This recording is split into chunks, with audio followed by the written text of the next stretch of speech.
Hello दोस्तों, कैसे हैं आप सब। स्वागत है आपका एक बार फिर से। दोस्तों, मूल विधि क्लासेस जो चल रही थी, आपके इतने सारे मैसेजेस आ रहे थे कि सर मूल विधि क्यों नहीं पढ़ा रहे हैं। देखिए, बहुत कम टाइम मिल पाता है और आज मैं फिर से मूल विधि आपकी क्लास ले रहा हूँ। आईटी एक्ट जो पिछली बार छूट गया था वो सेकंड पार्ट में आज शुरू कर रहा हूँ। देखिए, मूल विधि में बहुत सारे लोग कंफ्यूज हैं कि सर चेंज हो गई है क्या। तो मैं आपको बता दूं कि मूल विधि अगर चेंज होती है तो आईपीसी सीआरपीसी चेंज होगी, इसके अलावा कुछ नहीं। बाकी सब कुछ सेम रहेगा, बाकी सब कुछ आपको सेम ही पढ़ना है, ठीक है। तो जो मूल विधि मैंने पढ़ाई है, देखिए मैं बार बार इस चीज को रिपीट नहीं करूंगा। आप अंडरस्टैंड इस चीज को रखिएगा कि यहाँ जो मूल विधि पढ़ाई जाती है वो एकदम पॉइंट टू पॉइंट पढ़ाई जाती है और केवल वही पॉइंट, वही चीजें जो आपके एग्जाम में जहाँ से क्वेश्चन आते हैं, केवल वो चीजें पढ़ाई जाती है। इसके अलावा फालतू की चीजें यहाँ डिस्कस या पढ़ाई नहीं जाती है, ठीक है। और इस चीज के नोट्स बनाकर रखिएगा दोस्त। जितने भी लगभग 11-12 क्लास पहले हो चुकी हैं उनके नोट्स, आगे जो क्लासेस आएंगे सभी के नोट्स बनाकर रखिएगा। एंड वक्त पर आपको यही नोट्स काम आएंगे, ध्यान रखना, ठीक है। जो इतनी लंबी चौड़ी मूल विधि आप लिख लेते हैं ना नोट्स में, वो काम नहीं आएंगे। ये नोट्स काम आएंगे जो एकदम पॉइंट टू पॉइंट चीजें आपको बताई जाती हैं। तो चलिए शुरू करते हैं। सबसे पहले हम धारा 58 पर जाते हैं। इससे पहले की धारा पहले वाले पार्ट में बता चुका हूं, उन पर जाके आप पढ़ सकते हैं। धारा 58 में क्या बोला जाता है कि साइबर अपीलीय अधिकरण की शक्तियां। इससे पहले साइबर अपीलीय अधिकरण की स्थापना प्रायः था। तो 58 में है साइबर अपीलीय अधिकरण की शक्तियां क्या होती हैं, वो सारी चीजें इसमें बताई गई हैं। धारा 66 में है कि किसी सूचना या वेबसाइट को हैक करना। अगर कोई जो भी हैकर है किसी वेबसाइट को हैक कर लेता है या फिर किसी भी सूचना को उसके मालिक के अलावा हैक करके उसका यूज करता है तो उसके लिए दंड दिया जाता है। कितना?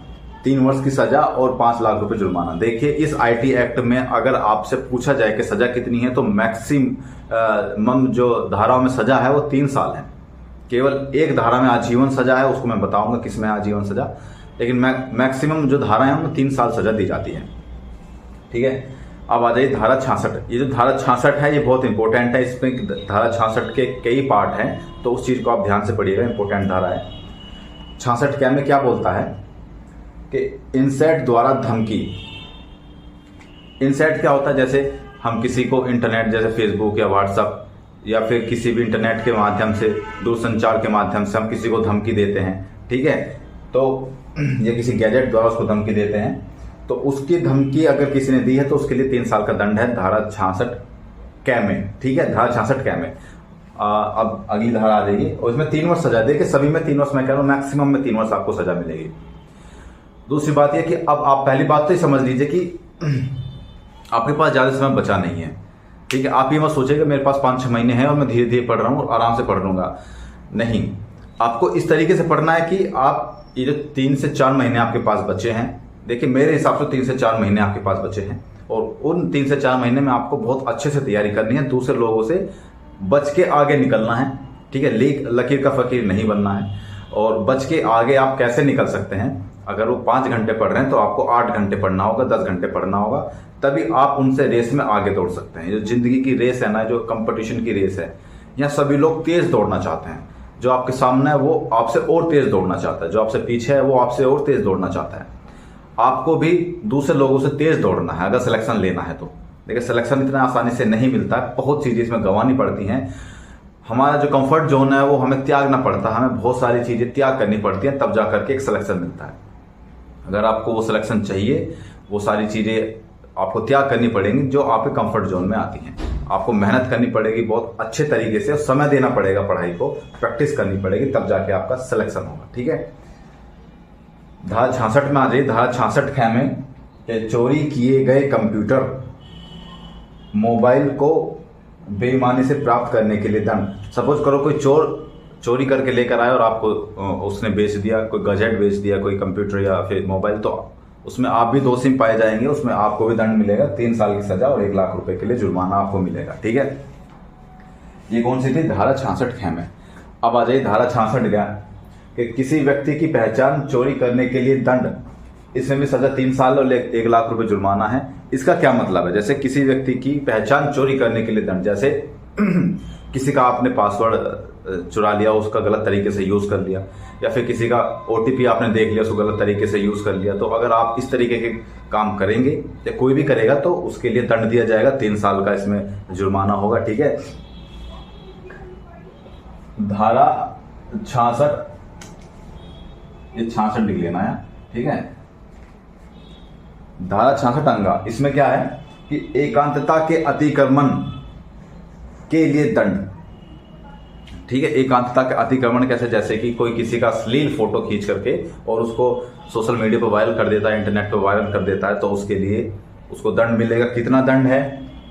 3 साल की इसमें सजा है, ठीक है। और ये सब जो चीजें मैं बता रहा हूँ, सब चीजों को नोट करते चलिएगा। मैंने बताया था कि मैक्सिमम 3 साल की सजा हर धारा में आपको मिलेगी, लेकिन कुछ में आपको आजीवन भी मिलेगा।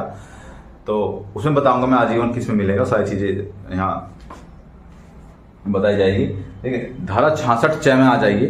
च में क्या है कि साइबर आतंकवाद के लिए दंड।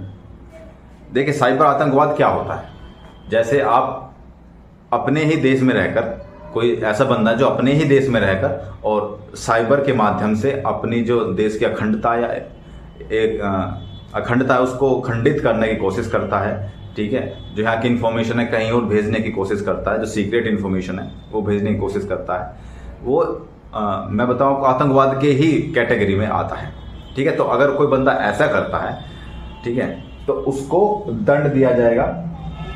जैसे मैं आपको एग्जांपल देता हूँ, सूचना प्रौद्योगिकी के माध्यम से भारत की अखंडता को नुकसान पहुंचाएगा, उसको आजीवन सजा मिलेगी। उसको जो सजा मिलेगी वो आजीवन मिलेगी, उसमें कोई रियायत नहीं बरती जाएगी, ठीक है। इस तरीके से आप इस चीज को पढ़े। देखिए आईटी एक्ट ये बहुत इंपॉर्टेंट एक्ट है, जो चीजें मैं पढ़ा रहा हूं वो इंपॉर्टेंट ही है। आपको हर चीज अच्छे से पढ़नी है, और आपकी अगर मूल विधि आपने सारी क्लासेस कंप्लीट कर ली तो आपको मूल विधि में कोई प्रॉब्लम, कोई दिक्कत नहीं होगी, ठीक है। बशर्ते कि आप सब लोग इसके नोट्स अच्छे से बना रहे हो और इसको अच्छे से रिवीजन कर रहे हो, ठीक है। धारा 67 में आ जाइए, 67 में कि सूचना प्रौद्योगिकी के माध्यम से अश्लीलता का परेषण, मतलब क्या है कि धारा 67 में सूचना प्रौद्योगिकी के माध्यम से यानी कि आईटी के माध्यम से अगर आप अश्लील वीडियो, अश्लील फोटो या फिर अश्लील चीजें सेंड करते हैं, कहीं किसी को भेजते हैं, तो उसमें भी आपको दंड मिल सकता है, ठीक है। तो अब ये काम करना छोड़ दिए, सारे काम आप सब लोग कर रहे हो, अपने पढ़ाई पर ध्यान दीजिए, ठीक है। तो उसके लिए आपको दंड मिला है कितना? 3 वर्ष का कारावास है और इसमें 5 लाख का जुर्माना है।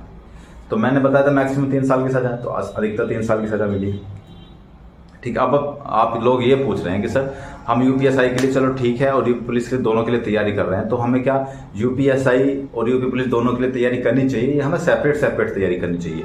देखिए मैं आप सब लोगों को बता दूं कि दोनों का जो सिलेबस है वो मोस्टली सेम है, ठीक है। और अगर आप यूपीएसआई की तैयारी करेंगे, इट मीन्स कि आप कोई भी अगर टॉपिक पढ़ रहे हैं, सब्जेक्ट पढ़ रहे हैं, उसको थोड़ा डीपली पढ़ेंगे, क्योंकि यूपीएसआई में थोड़ा डीपली आता है, और यूपी कांस्टेबल आप आसानी से उसमें निकाल सकते हैं। तो आप यूपीएसआई की तैयारी स्टार्ट करिए, और यूपी कांस्टेबल का आप आसानी से उसमें निकाल लेंगे अगर आपने अच्छी तैयारी की है। तो हो सकता है कि आपको दोनों एग्जाम बहुत आसानी से निकल जाएं, ठीक है। तो फिर मिलते हैं किसी और अधिनियम में आने वाली वीडियो में, तब तक के लिए जय हिंद।